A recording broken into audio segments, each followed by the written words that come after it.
Hace unos años nos surgió la oportunidad de visitar el Gran Cañón del Colorado, pero había que conducir más de 8 horas, mi coche era viejo y poco fiable, era pleno verano y las temperaturas camino de aquel lugar superaban los 45 grados.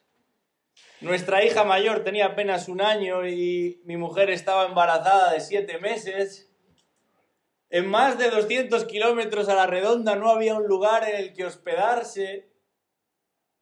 Había suficientes razones como para quedarse solamente con la foto, ¿verdad? Pero alguien que había estado allí insistió mucho en que no nos conformásemos con la foto. Esta persona decía, vale la pena cualquier esfuerzo, tienes que verlo por ti mismo, porque por muy buenas que sean las fotos, nunca le van a hacer justicia. Y así fue. Aunque ponga alguna de esas decenas de fotos que saqué en su momento, por mucho que trate de explicar mi experiencia, solamente el que ha estado allí se da cuenta de la inmensidad de aquel lugar y de lo pequeño que se siente uno. Esto mismo sucede con el Dios de la Biblia. Muchos son los que han oído hablar de este Dios, pero muchos son también los que se conforman con la foto, con una idea aproximada, domesticada, muchas veces deformada. Y parte del problema es que esa idea que se han forjado acerca de Dios, esa idea que se han formado, no procede de las Escrituras. Y como resultado, ese Dios en el que piensan no es el Dios de la Biblia. No deja de ser un ídolo, como cualquier otro de los muchos que han dado nombre a infinidad de panteones y de templos a lo largo de la historia. Sin embargo, quizás por pereza o por costumbre o por falta de interés, no están dispuestos a ir más allá. No tienen ningún interés en ir más allá de la foto y no se imaginan lo que se están perdiendo. Lo que es peor, no tienen ni idea de a quién están ofendiendo. Porque uno puede posponer un viaje indefinidamente, pero no puede prescindir de Dios indefinidamente. Uno puede renunciar a un viaje indefinidamente, pero no puede rechazar a Dios indefinidamente. Porque tarde o temprano habremos de comparecer delante de Él.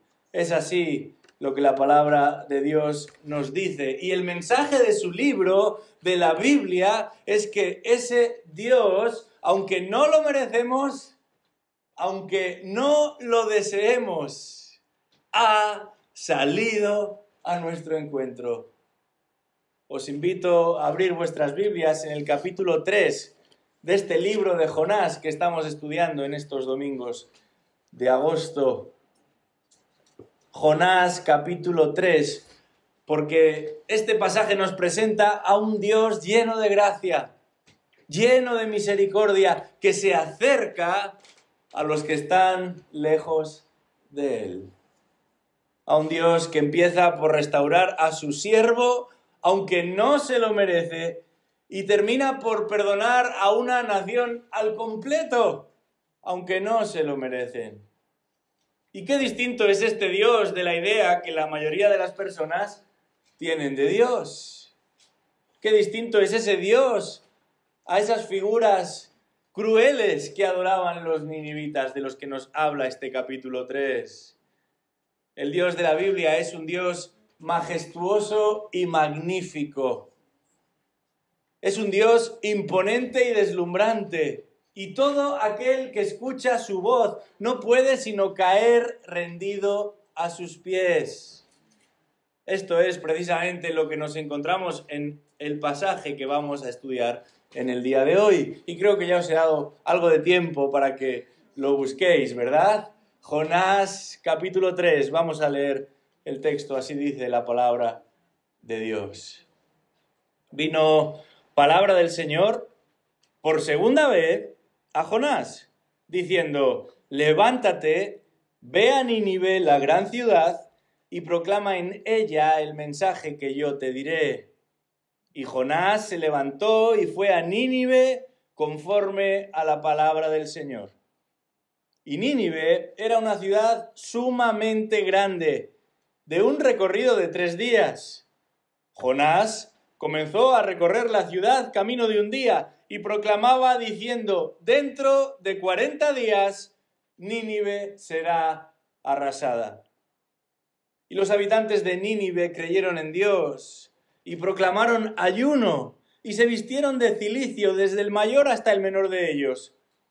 Cuando llegó la noticia al rey de Nínive, se levantó de su trono, se despojó de su manto, se cubrió de cilicio y se sentó sobre ceniza. E hizo proclamar y anunciar en Nínive, por decreto del rey y de sus grandes, diciendo: ni hombre, ni bestia, ni buey, ni oveja prueben cosa alguna. No pasten, ni beban agua, sino cúbranse de cilicio, hombres y animales, y clamen a Dios con fuerza, y vuélvase cada uno de su mal camino y de la violencia que hay en sus manos. ¿Quién sabe? Quizá Dios se vuelva, se arrepienta y aparte el ardor de su ira y no perezcamos. Y vio Dios sus acciones, que se habían apartado de su mal camino. Entonces se arrepintió Dios del mal que había dicho que les haría y no lo hizo. Hasta aquí nuestra lectura en esta mañana. Estos versículos nos ofrecen 2 elementos que revelan la inmensa misericordia de Dios. Y lo hacen con el fin de que nosotros también acudamos a Él, con el fin de que nosotros también nos rindamos ante Él, bien sea en obediencia, en consagración, si ya le pertenecemos, bien sea en arrepentimiento y sujeción, si todavía vivimos lejos de Él. Y los 2 elementos son los siguientes: el mensaje de Dios y el milagro de Dios. Comencemos por el primero, el mensaje de Dios, versículos del 1 al 4. El primer versículo de este capítulo 3, para los que habéis ido siguiendo la serie, es idéntico a la manera en la que comienza el libro.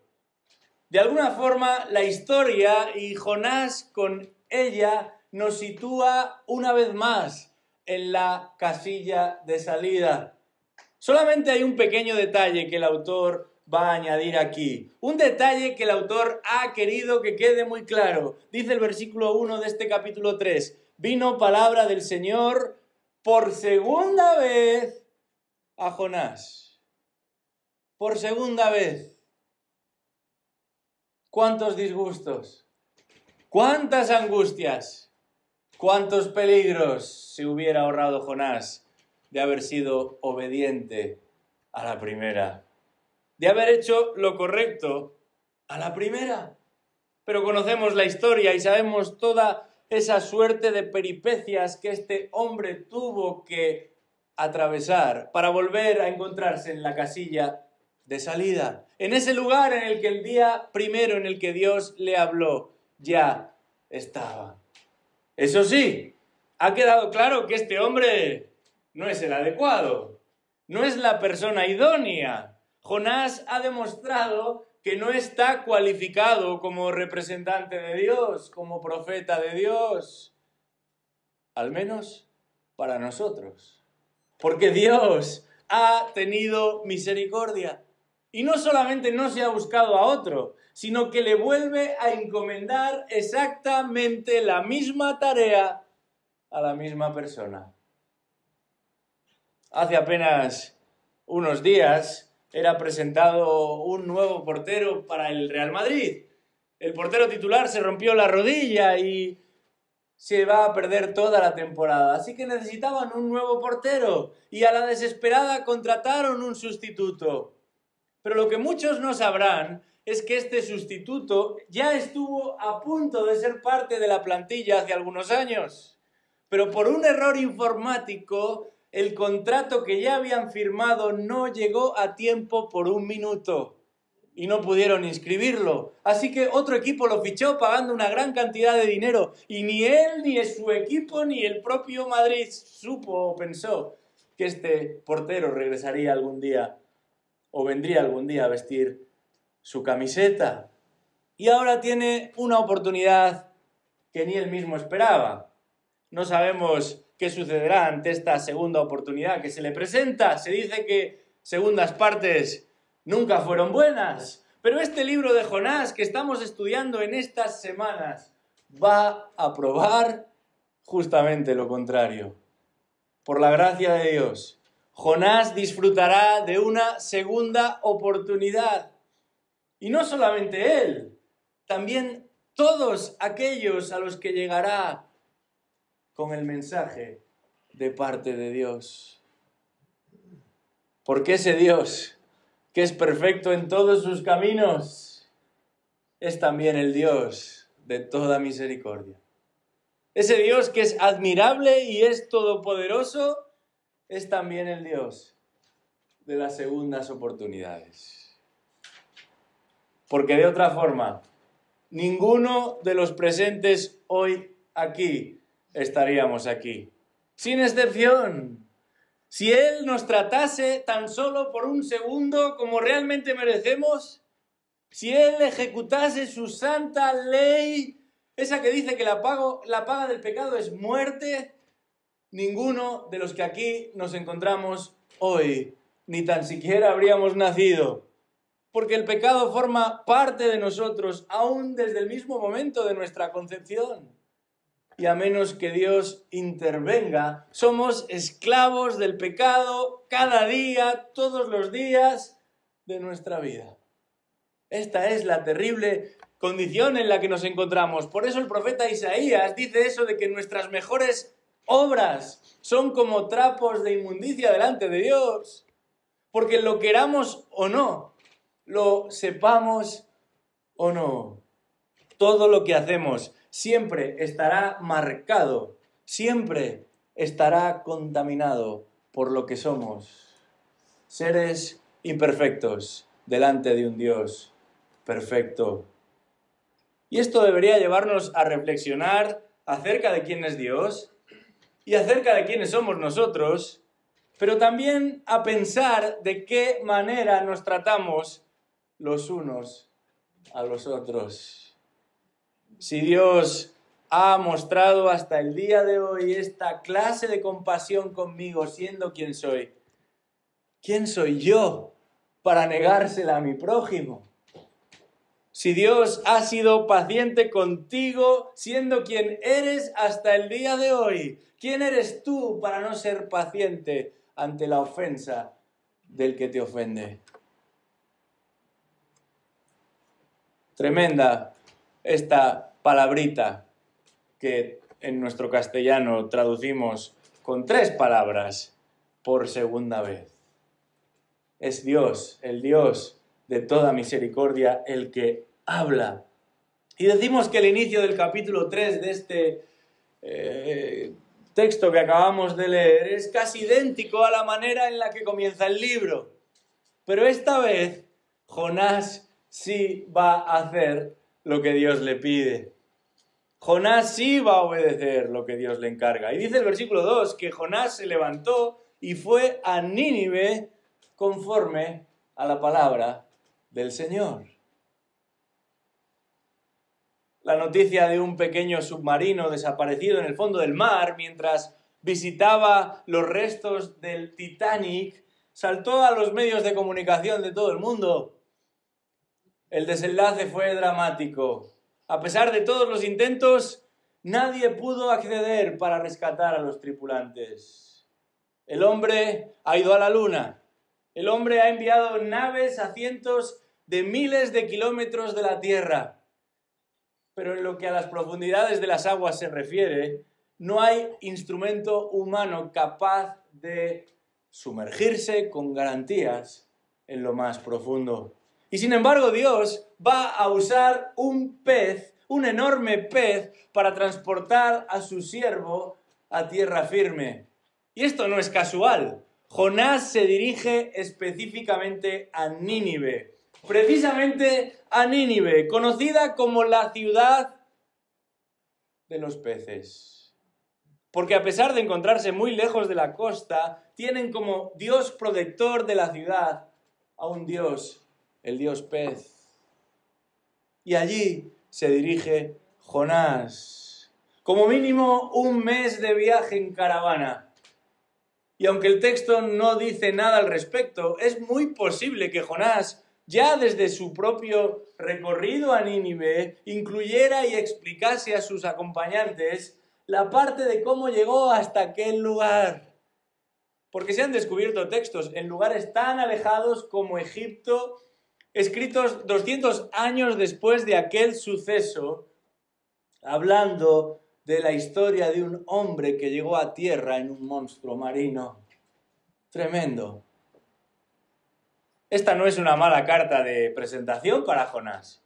El primer paso ya está dado, pero ahora viene lo más difícil. El reto de proclamar el mensaje de un Dios totalmente desconocido ante una audiencia pagana y absolutamente ajena al profeta que llega a la ciudad. 4 veces en apenas 2 versículos y hasta 6 veces si tenemos en cuenta cómo comienza el libro y cómo termina, se nos dice que Nínive era una gran ciudad, enorme, superlativa, imponente, tanto como para necesitar 3 días para recorrer sus calles. Algunos escritos algo posteriores, pero muy antiguos, hablan de un diámetro de 96 kilómetros cuadrados. Solamente el centro administrativo de la ciudad, unos 150 años más tarde, tenía 5 kilómetros de murallas alrededor. Tremenda la magnitud de esta ciudad. El capítulo 4 dice que solamente en el centro urbano vivían 120.000 personas. Para que os hagáis una idea, apenas unos años después, el reino de Israel es deportado al norte, capital Samaria, donde viven apenas 30.000 personas. Imaginaos qué gran imperio se nos está presentando aquí. Imaginaros a dónde llega Jonás y cuál es la empresa a la que Dios le llama: predicar el mensaje ante toda una ingente cantidad de paganos pecadores. Y uno se pregunta, ¿qué debería hacer un solo hombre para ganarse a toda una inmensa ciudad, sabiendo que el reloj juega en contra de todos? Uno se pregunta, ¿qué podríamos hacer nosotros para alcanzar a la primera potencia mundial? ¿Qué podríamos hacer nosotros para alcanzar con el Evangelio a una ciudad como esta, donde millones viven sin esperanza y sin Dios en el mundo? Bueno, para responder a estas preguntas, algunos se devanan y rebanan los sesos pensando y argumentando lo que la Iglesia debería hacer o dejar de hacer para alcanzar a los perdidos. Particularmente en esta época tan diversa, en la que existen tantas propuestas ideológicas, propuestas religiosas, propuestas espirituales. Y nos hablan de empaparnos de la cultura, de construir puentes con el mundo, de buscar puntos en común, de no ser muy directos, de actuar de manera progresiva. Jonás no tuvo tiempo de aprender la cultura, apenas las palabras necesarias para comunicarse con ellos. No tuvo la oportunidad de familiarizarse con las costumbres de estos ninivitas antes de comenzar su labor. En 40 días la ciudad iba a ser destruida. Y aunque era un lugar peligroso para los extranjeros, no tuvo ocasión de ocultar su identidad. No había tiempo para eso. En 40 días la ciudad iba a ser destruida. Si Jonás hubiera limitado su evangelismo a esas personas que él conocía, 2700 años después todavía estaría en Nínive tratando de hacer amigos. Si solamente se hubiera dirigido a aquellos que aparentemente tenían interés en las cosas de Dios, ninguno habría respondido. La expresión más repetida en este capítulo 3 nos da la primera de las dos claves que encontramos aquí. La palabra del Señor. La palabra de Yahvé. Es esa palabra la que moviliza a Jonás. Es la que convence a Jonás y es la que remueve a los ninivitas, la que conmueve a los ninivitas, la que conmociona a los ninivitas y golpea al rey de Nínive, que aunque se encuentra sentado, el texto enfatiza que está sentado en su trono cuando recibe el mensaje, el trono del gran imperio, el soberano del gran imperio, ve como la palabra de Dios lo hace añicos, lo alcanza y lo desbanca, lo humilla y lo impulsa violentamente contra el suelo y pasa de estar sentado en el gran trono donde solamente él tenía derecho a encontrarse, a verse tumbado, dice el texto, en cenizas, en realidad en polvo, como cualquier bestia sin conciencia ni conocimiento. En esta historia de Jonás se nos habla de llevar a cabo la misión a la manera de Dios. Y observamos que el poder transformador no está en el mensajero, totalmente desinteresado. Él no quería estar allí. No está tampoco en el receptor, totalmente ajeno, ignorante a lo que está sucediendo. No está tampoco en el formato, totalmente ausente. No se nos dice ni el tono, ni el estilo, ni si usó una ilustración, ni si hizo una introducción. Solamente conservamos un resumen de medio versículo, 5 palabras. Y esas 5 palabras van a desplegar todo el poder transformador. Porque el poder transformador de Dios está en el mensaje, está en la palabra de Dios. Dios puede usar un gran pez o una tormenta como agentes de su voluntad. Pero es su palabra la que levanta a los muertos. Dios puede usar la fuerza del agua o el sonido del viento para llevar a cabo sus planes, pero es su palabra la que transforma el corazón. Dios puede usar a la más grande o a la más pequeña de las criaturas que pueblan la tierra para cumplir sus propósitos, pero es su palabra la que convence de pecado y la que produce vida espiritual. Dice el capítulo 10 de Romanos en su versículo 17 que la fe viene por el oír y el oír la palabra de Dios. Dios ha escogido entre todas las fórmulas posibles la predicación, la locura de la predicación como el medio para alcanzar a los perdidos. Y si tú eres un discípulo de Cristo, has sido comisionado, has sido seleccionado para llevar este mensaje del Evangelio a lo último de la tierra, comenzando por tu propio hogar. Y no habrá enemigo demasiado grande, no habrá audiencia demasiado peligrosa, no habrá escuchante demasiado duro como para no caer rendido a este mensaje si así le ha placido a Dios. Eso sí, ni se te ocurra ir por tus propias fuerzas, ni se te ocurra ir en tus propias fuerzas, porque será imposible que algo suceda si no es a través del mensaje de Dios.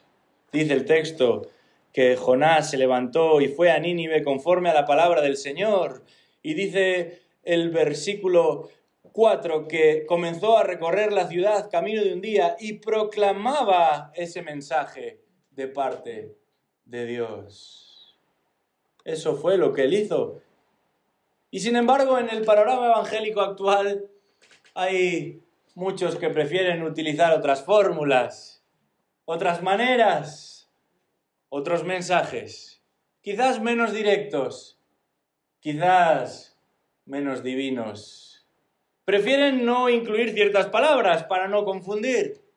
Prefieren no hablar de pecado para no ofender a nadie. Prefieren no mencionar eso del arrepentimiento que tanto mencionó Jonás para no contrariar. Y puede que las sillas de sus iglesias estén llenas. Puede que se agoten todas las entradas para sus programas y eventos, pero déjame decirte algo. Si el mensaje que Dios ha encomendado, el mensaje que Dios nos ha encomendado, no está siendo predicado, entonces ellos, los que actúen de esta manera, están siendo desobedientes, están siendo soberbios pensando que saben más que Dios y mejor que Él. Y lo que es peor, están siendo ineficaces. Ineficaces si de lo que se trata es de alcanzar a los perdidos con el Evangelio. No hablamos de ganarse el favor de los hombres, no hablamos de llenar salones o de recaudar fondos para fines cuanto menos discutibles. Hablamos de alcanzar a los perdidos para la salvación de todo aquel que cree.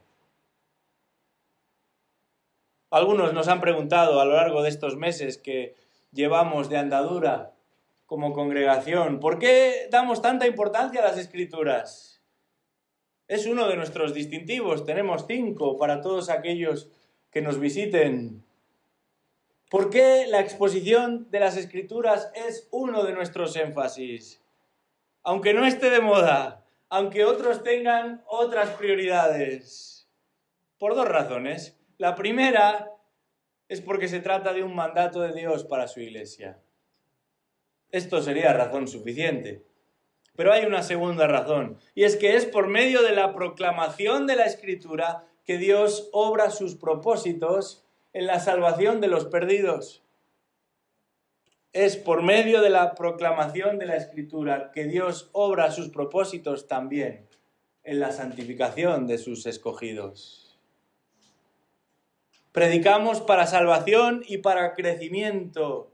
Proclamamos para que las personas puedan llegar a experimentar el pasar a la vida, pero también para que los creyentes progresen. Y cuando hablamos de la proclamación de la Escritura, no nos referimos a salpicar nuestras reuniones con un versiculito aquí y otro versiculito allí. Eso lo encontrarás en muchos lugares. Estamos hablando de una exposición que pretende ser fiel y leal con lo que dice la Escritura. No decir más de lo que el texto dice, pero tampoco menos. Igual que Jonás. Quizás algunos pensarían que su mensaje fue demasiado corto, poco ornamentado, que no tenía grandes elementos disuasorios, que no había chistes. Otros pensaban a lo mejor que el mensaje de Jonás resultaba demasiado duro, muy radical. Déjame decirte algo, el mensaje de Jonás fue un mensaje fiel. Y eso es todo lo que importa.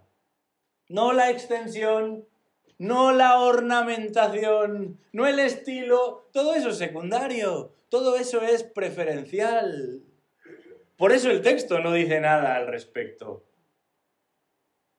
Si realmente creemos en el poder de la Escritura, si realmente creemos en el poder del Evangelio, si realmente anhelamos ver a personas volverse a Dios en arrepentimiento y en fe, entonces perseveraremos no en nuestras habilidades, no en nuestras ocurrencias, no en lo que está de moda, no en lo que parece que funciona mejor, sino en la receta que Dios nos ha dado. La que su Hijo practicó, la que los discípulos de Cristo imitaron y la que los seguidores aún de los propios apóstoles practicaron. El Dios de los cielos, una y otra vez, ha demostrado su misericordia por medio de enviar a sus siervos con un mensaje que procede directamente de Él. En este caso, el enviado se dirigió específicamente a la ciudad de Nínive, a pesar de que no lo merecían, ni el mensajero, ni los destinatarios a los que habría de llegarles aquel mensaje. Y eso nos lleva al segundo elemento, que revela y despliega y descubre a este Dios de toda misericordia. Y es el siguiente, el milagro de Dios. Versículos del 5 al 10. El milagro de Dios. Vamos a leer de nuevo estos versículos. Dice Jonás 3:5 que los habitantes de Nínive creyeron en Dios y proclamaron ayuno y se vistieron de cilicio desde el mayor hasta el menor de ellos.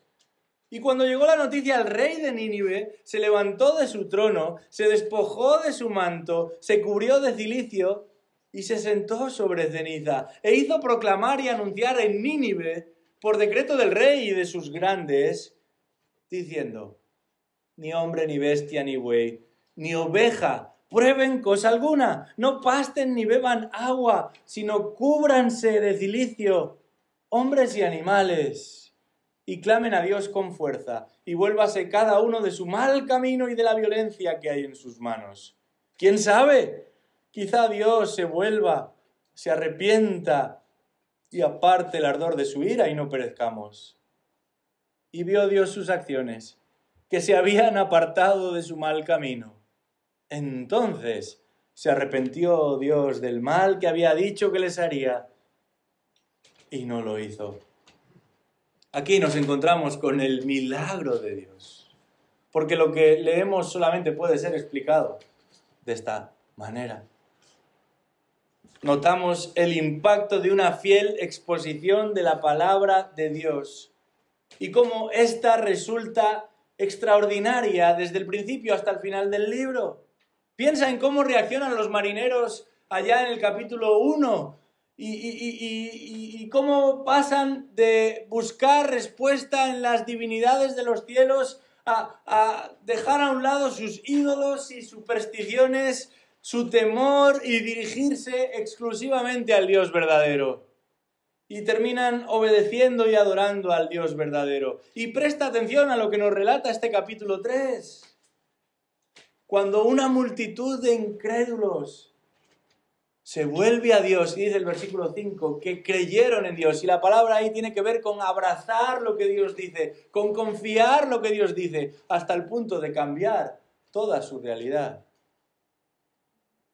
Hace algunas semanas los medios generalistas se hacían eco de un bautismo supuestamente cristiano que tenía lugar en las playas del sur de California. Un bautismo masivo, miles de personas entrando en las aguas diciendo que dejan atrás su vida como la conocieron y quieren seguir a Cristo. Bueno, solamente si con el tiempo sabremos si esas personas realmente eran del Señor o simplemente se trató de un espectáculo religioso, como tantos otros. Es verdad que en ocasiones en la Biblia se nos habla de conversiones masivas, pero no es lo habitual. Algunas de ellas, por ejemplo, en los primeros capítulos del libro de los Hechos, pero no es lo habitual que miles y miles y miles de personas a una sola voz se vuelvan a Dios. Por eso lo que sucedió en Nínive ocupa el primero de ese ranking de conversiones en la historia. Este hombre llegado desde el fondo de los mares, este mensajero de Dios que había sido trasladado a tierra firme por una bestia marina, con unas pocas palabras ha descompuesto a toda una ciudad imperial. La idea es que apenas comenzó a hablar ese mensaje el primer día que cruzó la puerta de la ciudad, esa respuesta llegó de inmediato. Los ninivitas creyeron en Dios, incluso el rey, aún también sus nobles, sus grandes, entendieron la gravedad del asunto. Y dice el versículo 6, literalmente, que el anuncio de Jonás golpeó violentamente al rey. Esa palabra lo golpeó violentamente al rey de Nínive desde su trono y dice el texto que se arrancó sus vestiduras y se cubrió con un saco de pelo de chivo de cabra y permaneció sentado en el polvo, en el suelo. Pero no solamente él. Hasta los animales guardaron ayuno. No solamente algunos animales, todos los animales que estaban a su alcance. Vacas, ovejas, gallinas. Asombroso. Todos guardaron ayuno. La mayoría de nuestras versiones traducen esa expresión que aparece en el versículo 5 como cilicio. Y es posible que estemos familiarizados con este término porque con el tiempo se convirtió en una de las fórmulas por medio de las cuales las personas tratan de mostrar su penitencia, su tristeza, de intentar purgar o mostrar que son culpables. Pero en realidad esto de cilicio tiene que ver con el nombre de una ciudad que no estaba muy lejos de aquella Nínive. En aquella época, en esa ciudad de Cilicia, se llevaba a cabo una práctica que con el tiempo se extendería a otros lugares. Y tenía que ver con vestirse, quitarse la ropa y vestirse con sacos hechos a base de pelos de chivo o de cabra. Normalmente tenemos la costumbre de que si un perrito viene a nosotros y es de alguien que conocemos, lo tocamos, ¿verdad? Y decimos, ¿qué piel más suave? No siempre es así, pero a veces sucede. ¿Qué piel más suave? ¿Qué pelo? ¡Qué maravilla! Menos mal que no eres tú el que tiene que recogerlo. Pero en este caso no se trata de un pelo suave lo que se nos presenta aquí. Es el pelo más duro que estaba a su alcance y con ese pelo se han compuesto un saco y ese saco se lo visten sobre sus propias carnes y está ejerciendo una molestia continua sobre ellos. Y con ello quería mostrar la indignidad del que así se viste. El texto dice que fue por decreto del rey y sus nobles, que hasta los animales llevaban un saco de este tipo. Todos sin excepción, niños y mayores, ricos y pobres, hombres y animales, fueron privados de todo alimento, de toda bebida, y fueron vestidos con cilicios. Porque comer o dormir o descansar o mantener el decoro por medio del vestido no tenía sentido ante la amenaza que estos ninivitas enfrentaban. Déjame decirte que en realidad esto es resultado de lo que aquellos entendieron aquel día. Así funciona la convicción de pecado. La culpa es la que siempre nos impulsa al arrepentimiento. Es por eso que no predicar la verdad y que las personas sean conscientes de su propio pecado es una total necedad, porque es la culpa la que nos motiva e impulsa al arrepentimiento.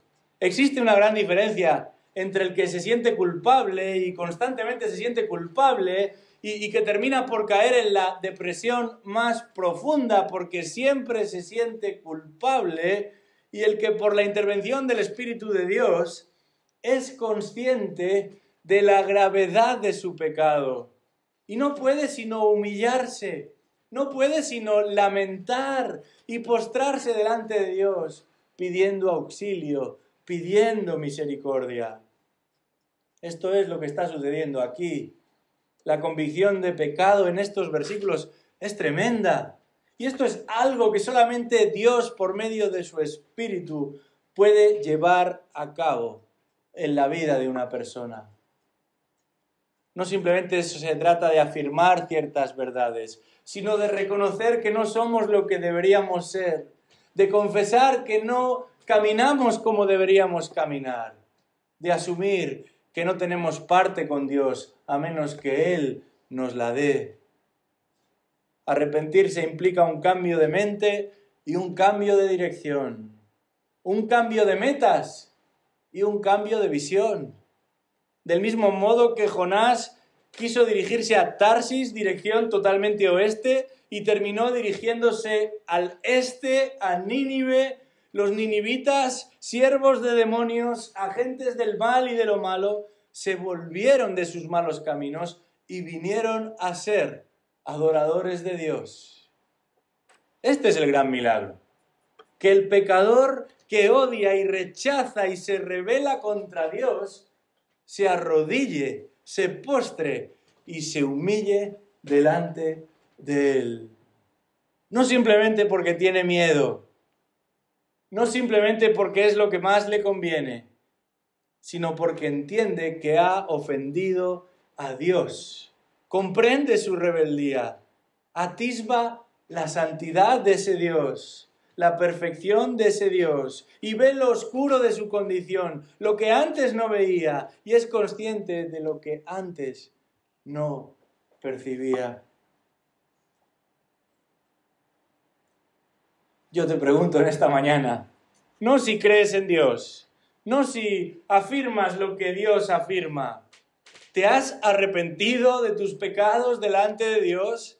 ¿Has dado media vuelta del lugar en el que estabas y has dejado de ser guiado por el motor que tú mismo dirigías para correr hacia Dios, clamar a Dios? ¿Eres consciente de que uno murió por todos y por consiguiente todos murieron? ¿Y eres sabedor de que por todos murió para que los que viven ya no vivan para sí, sino para aquel que murió y resucitó por ellos?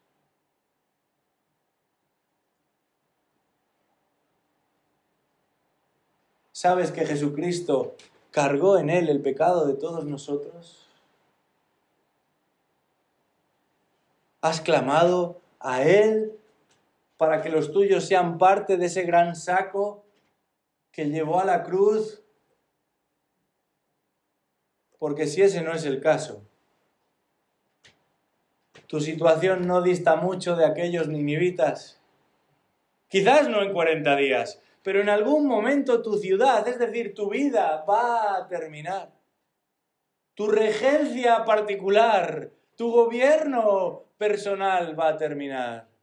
Y tendrás que dar cuentas ante ese Dios al que has ignorado y despreciado a lo largo de tu vida. No esperes más. Vuélvete a Él. Reconoce tu rebelión y como aquellos ninivitas, ríndete a sus pies y pide misericordia. En los versículos 9 y 10 nos encontramos con un juego de palabras muy interesante. Dicen los ninivitas, bueno, quizás si Dios observa nuestra actitud, si Dios ve que nos hemos arrepentido, Él también se arrepienta y nos perdone. Pero no es Dios el que ha de arrepentirse, sino el pecador. Así termina el capítulo. No es que Dios no hizo nada más, justamente lo opuesto. No es que Jonás falló en su anuncio, sino que Dios no actuó como estaba previsto. No actuó como los ninivitas merecían. No obró como aún Jonás hubiera querido que obrara. Pero sí que actuó, sí que obró. Y lo hizo como nunca antes se ha visto en la tierra, salvando a miles y decenas de miles, rescatando a miles y decenas de miles. El gran milagro en este libro de Jonás no fue esa tormenta teledirigida para frenar al profeta. Sin duda, impresionante. No fue tampoco el que el gran pez hiciera las veces de guardacostas y rescatase a Jonás del fondo del mar. Verdaderamente portentoso, extraordinario. El gran milagro en este libro de Jonás fue la conversión de una multitud de impíos, idólatras y rebeldes. Crueles, despiadados. Solamente por la intervención de la palabra de Dios. No unos pocos, no un buen número, sino todos y cada uno de los habitantes de Nínive, hasta ese día ignorantes y orgullosos, que al escuchar el mensaje de parte de Dios, caen completamente rendidos, convencidos, humillados delante de Él. Y uno se pregunta, ¿cómo es esto posible? ¿Dónde está el truco? El versículo 9 del capítulo anterior nos lo desvela. Dice ahí, la salvación es del Señor. Esa misma afirmación que Jonás había hecho en cuanto a su propia experiencia es lo que está sucediendo a niveles nunca vistos. Algunas veces hablamos con otras personas acerca del Evangelio y nos dicen, bueno, ¿y dónde está Dios?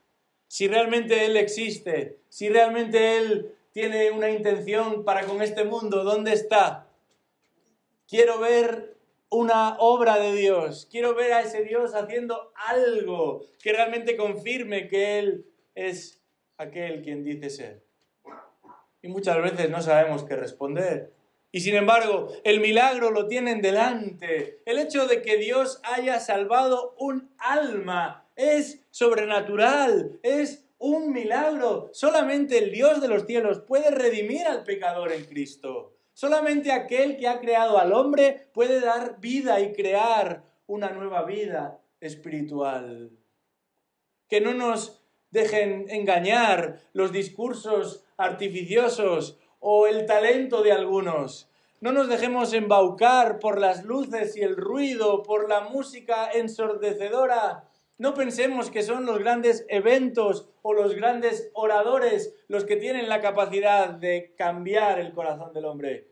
Es Dios solamente el que obra el milagro dando vida donde solo hay muerte, regalando la vista donde solamente hay oscuridad, abriendo el oído y el entendimiento y poniendo deseos de amor hacia Cristo, de admiración hacia Cristo, donde anteriormente no había nada. Y esto, en cantidades masivas, es lo que sucede en el capítulo 3 de Jonás. Nos encanta, ya sea que hablemos de equipos, o de deportistas, o de artistas, o de cocineros, no importa, nos encanta señalar, también entre los cristianos, a quién es el mejor, al mejor entre los mejores, a la mejor iglesia, al mejor predicador, al mejor sermón, y a veces los criterios que empleamos son verdaderamente discutibles. Pero si de lo que hablamos es de efectividad, no hay duda al respecto. Este de Jonás es el mejor sermón de la historia. Pero no por la habilidad del mensajero, ni por lo articulado o lo florido del mensaje, sino porque fue totalmente fiel.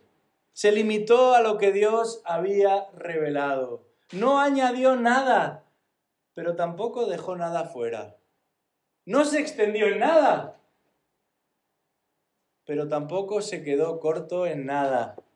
Y Dios lo usó para cumplir sus propósitos. David Livingstone es considerado como el más grande misionero en llegar a tierras africanas. Y hay muchas biografías, cristianas y no cristianas, acerca de este gran hombre. Durante 32 años se dedicó a explorar el continente africano y a predicar también a sus gentes. Pero lo que la mayoría desconoce es que él mismo escribió en sus diarios que tras 32 años de servicio allí, tras 32 años de sacrificios y privaciones, solamente una persona se convirtió. Muchos escucharon, muchos fueron retados, pero solamente uno recibió el Evangelio. Y sin embargo, meses después de haber sido bautizado, Livingstone mismo lo tuvo que reconvenir al punto de renegar de él, porque esta persona se había vuelto a su antigua vida de pecado. Ni siquiera uno en 32 años. Y este hombre, supuestamente convertido, a pesar de la corrección recibida, decidió mantener sus viejas costumbres y trató de conservar y de combinar su religión ancestral con el cristianismo que había aprendido de Livingstone. Al punto que en su osadía él mismo se propuso a sí mismo como misionero.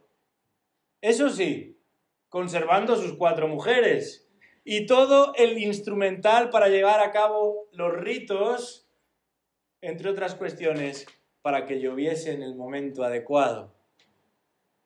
Sus estrategias y planteamientos tuvieron un gran éxito y consiguió que cientos y hasta miles de africanos se convirtieran, entre comillas, a esta forma de religión. Las crónicas hablan de que hasta 30.000 personas le siguieron. ¡30.000! Hace un tiempo, algunos investigadores británicos reclamaron para este hombre el título de gran misionero africano que en su día se le había dado a Livingstone. A los ojos de Dios, el gran misionero no es el que consigue más seguidores, sino el que es fiel a su llamado. El éxito de Jonás no estuvo en que toda la ciudad se convirtió, ni siquiera en que el mismísimo rey se humilló delante de Dios, o que aún los propios animales guardasen luto y ayuno. El éxito de Jonás estuvo en que fue fiel al mensaje que Dios le había dado. Y a Dios le plació glorificarse llevando a cabo un milagro singular al salvar almas por medio de la exposición fiel de su palabra. Hablando de este mismo asunto, uno de los puritanos más destacados dijo lo siguiente: no se trata de cuánto hayamos hecho por Cristo, sino lo que hemos hecho por Él con integridad. No es bien hecho porque has llevado a cabo grandes empresas y gobernado reinos, dice este hombre, o porque has sido un predicador famoso de tu época, sino porque has sido fiel, aún en el rincón más insignificante del mundo. Esto debería animarnos a todos aquí a testificar. Esto debería impulsarnos a todos aquí a compartir, a proclamar el Evangelio, sin temor y sin rubor, sabiendo que la palabra de Dios es viva y es eficaz, sabiendo que la palabra de Dios es el antídoto que este mundo necesita, sabiendo que es refrigerio para el alma y vida para el que está muerto en vida. Lo que las personas camino de un infierno interminable y seguro necesitan no es a cristianos copiando los estándares de un mundo caído. Es la palabra de Dios. Porque es por medio del mensaje que Dios obra el milagro de dar vida al que no la tiene. Y lo mejor que hizo Jonás en todo el libro es limitarse a obedecer lo que Dios le encomendó. Que el Señor nos ayude a nosotros también a hacer eso. No más, pero tampoco menos. Vamos a orar. Padre nuestro, te damos las gracias por esta palabra tuya que nos has dado. Te damos las gracias por el ejemplo de este hombre tan fallido en otros momentos de su vida, pero tan ilustrativo en este concreto. Obedeció a tu palabra y tú lo bendijiste. Fue leal, fue fiel y tú obraste poderosamente. Eso mismo pedimos que hagas en medio de nosotros. No tenemos otra pretensión, no tenemos otra aspiración que el que tu mensaje corra y alcance a las almas. Sálvalas tú, oh Dios. Líbralas de su mal camino y que como aquellos ninivitas podamos ver en esta ciudad, en este país, en este mundo, un resurgir, un volver, un rendirse al Dios de los siglos. Pedimos esto y sabemos que está en tu mano el obrar para alcanzar a los perdidos. En el nombre de Jesús. Amén.